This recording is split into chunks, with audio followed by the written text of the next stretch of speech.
Okay, so welcome, Gareth. Thank you. Lovely to see you again. How are you? Really good. Yeah, really good. Thank you. Good. So, Gareth, you are our debut author under Magic Mouse Books of Magic Nana and the Dragon Telescope. I am. Yeah. I know, it looks hellish cool. I think you might just, I'm not sure if you have it always there or you put in there just for me, but it looks really good. It does. I mean, it's usually on the shelf, but we've just brought it forward today. No, exciting. So I felt the best place to start is for you to introduce us to your characters and your book and the world that you've created. Okay, so Magic Nana. Magic Nana's always got three main characters, and Magic Nana, Grandad, and Kirili. And they're all based on real people. So Magic Nana was based on my mum. Grandad is based a little bit on me. And Kirili is based on a little girl that we had. And so this whole idea came about because I wanted to imagine how the relationship of my mum and my little girl would have developed. They never met.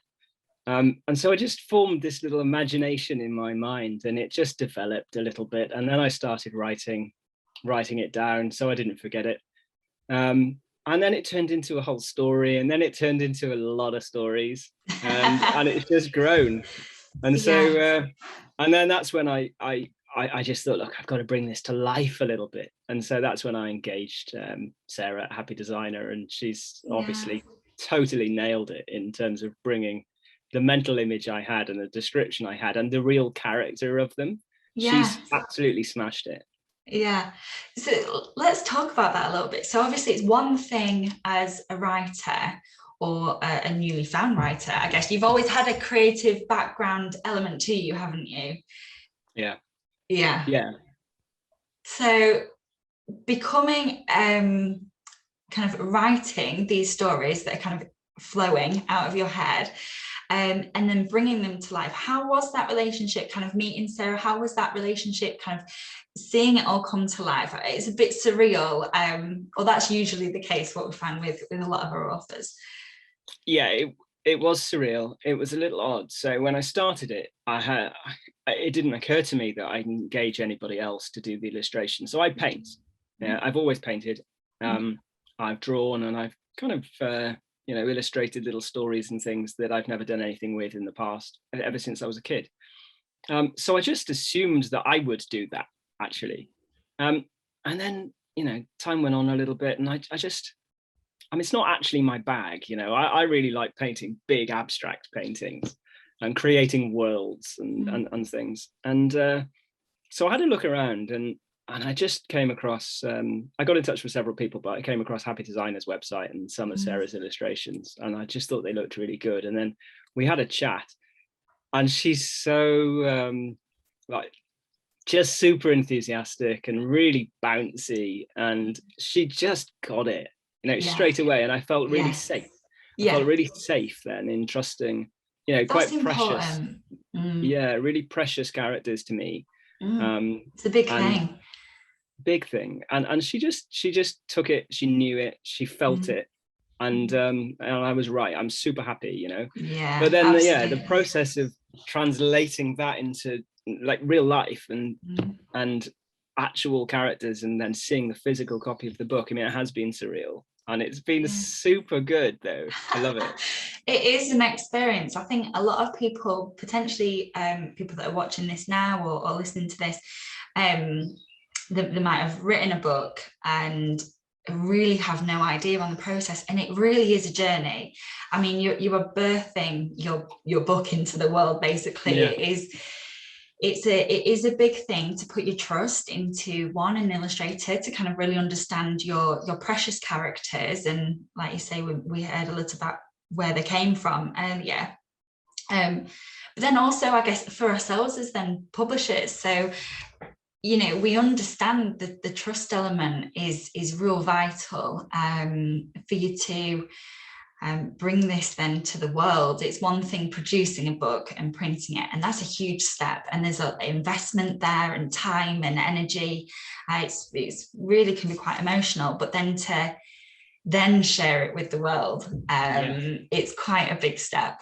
You're right, absolutely. And my initial intent, was very different from my ambitions now. And really that intent originally was just to write a story. And then it grew to, I'll write a story and I'll have it illustrated and I'll print it up into a book and I'll just give it to family so that everyone can share in this. And then other people started being a bit interested, and then friends started being a bit interested, and then it just started to grow. And then I thought, wow, this is something. And then a friend of a friend read it to her, who was a primary school teacher, read it to her class and sent me this wonderful feedback from the class. And I just, it was so good. It made me really happy.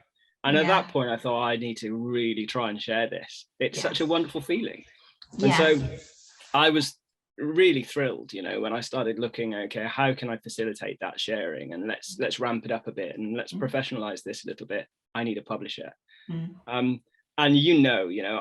we hit it off. I loved that meeting we had. I just, I thought, this is it. I don't need to speak with anyone else. You totally got it, really understood. And I've been really, really pleased. So I'm really happy.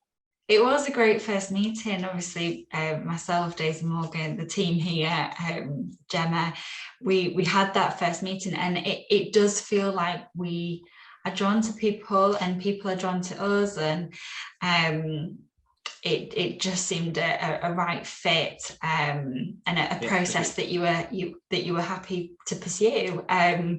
When we received the submission for Magic Nana and the Dragon Telescope, and read, I mean, the imagination, I got goosebumps now even thinking about it, but it just really landed home with us. And it was, we don't accept all submissions, for several reasons, but we have to make sure that we can be completely as passionate about it and be your biggest supporter and fan as you. And we just fell in love with the characters, the story. Mainly the imagination element of it. How important is that to you and the series, because it's not just a one-off, the series that you've pretty much created? It's the most important thing. It's the most important thing. I've got goosebumps now too. I think that my favorite line in the first book, and one that will be heard again, is at the end, Kirili, my dear, your imagination is the most important thing that you've got with it. Anything you want can be real. I just think that that's so powerful and so true, and not just for kids. Kids are much better at that than we are as adults, but you tend to just become less good at remembering that. And I want the world to remember that. It's brilliant. That's the most important element. Yeah, we're with you on that. Children, our purpose, our passion is to give children a voice, and through our Magic Mouse books imprint and through authors and the likes Magic Nana series, it's like giving children a voice and allowing them to be children for as long as possible, and to really connect and to be in tune with themselves and find that superpower within them, I guess. That's just so incredible. Absolutely. Amazing. So a few kind of questions for you. If you could give advice, or feel you were in a position to give advice to another writer who's working on their first book, what would you kind of say? I would say write what you want, write what you really enjoy, and think about the purpose of that and the reason for it. Hopefully it's coming from a place of wanting to write about the subject. So do that. Don't think at all at any point about what the end user or what you think people will want, or the process of getting there. I know that works for some, and that's not what I think though. I think that you write what you really love, and then the rest will fall into place. And don't worry about the rest. Don't think about anyone else, just think about writing what you want to write. Yeah, great advice. And that's on the spot as well. Yeah. Well, I mean, I believe that. That's what I truly believe. So incredible. No, it really is. I think there's an element of, and speaking to a lot of writers and authors, you know, who are on this journey, it does seem to flow through them to the point where they might then read their work back and not really know what they've written. That's always sometimes quite an element of the process. Yeah, that's true. It's odd. You really totally get into the zone. It happens with me when I write stories and when I write ideas. It happens when I write songs. It happens when I paint. You know, all of a sudden you kind of come around a little bit, and you take stock of what you've done, and it's really good fun because you're not reading it for the first time, but you appreciate it differently. Absolutely. Yeah.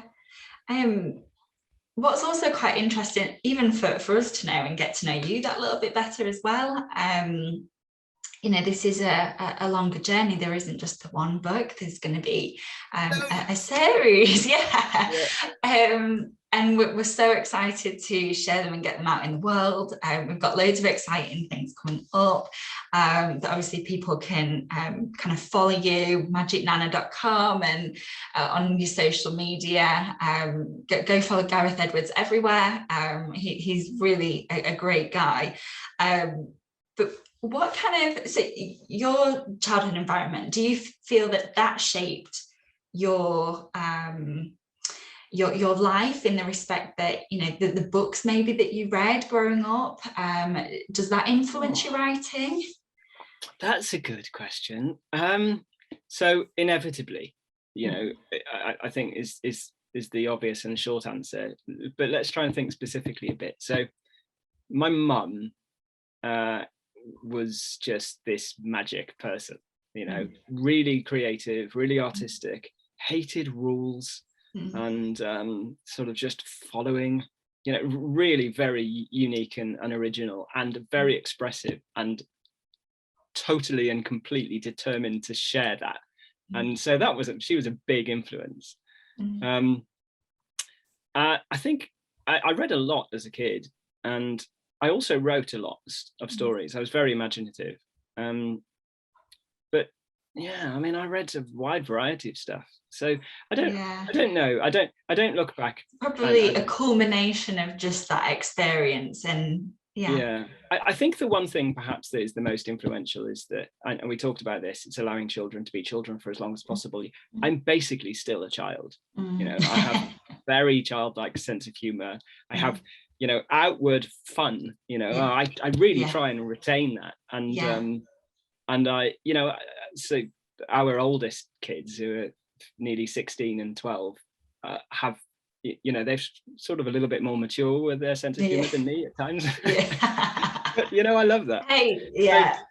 So I think that's perhaps the thing that stayed with me. It's real special moments, memories. No, love that. Amazing. Now, obviously you have an awesome manuscript with book one, book two. We've now got the incredible illustrations, obviously, and that process that you're going through with Happy Designer and Sarah Lee Wills. We're really excited is probably an understatement, but to see this journey now really kind of move forward with the Magic Nana series, and genuinely look forward to everything that you're going to be producing and putting out there and sharing into the world, with the support of your illustrator and ourselves combined, Magic Mouse Books. We're here to make a difference, aren't we, in a small way that we can, and for children to be inspired with Kiralee, with her experiences and with her magical adventures. And what a team. I feel, honestly, it's a really good team. You know, I feel like it's perfect for us to be able to just take this and to share it far and wide, you know, and to make lots of people smile. You know, that's what I feel like. Absolutely. And I totally agree. I feel all of your excitement about it. I feel it, you know, massively inside of me. But I mean, just the names. I read the names and I get excited. You know, Dragon Telescope, Invisible Wolves. That's the next one. Little snake preview there. Yeah, and then obviously I won't say any more about 3 and 4, but you know, there's a whole ream kind of waiting to come. So yeah, I'm really, really buzzing about it. Yeah. So for anybody watching and listening, please do follow Gareth Edwards on his journey for the Magic Nana book series. And we look forward to catching up with you again real soon. And stay tuned, watch this space. Thank you very much. Yeah. Enjoy. No, pleasure. Enjoy. Take care. Bye-bye.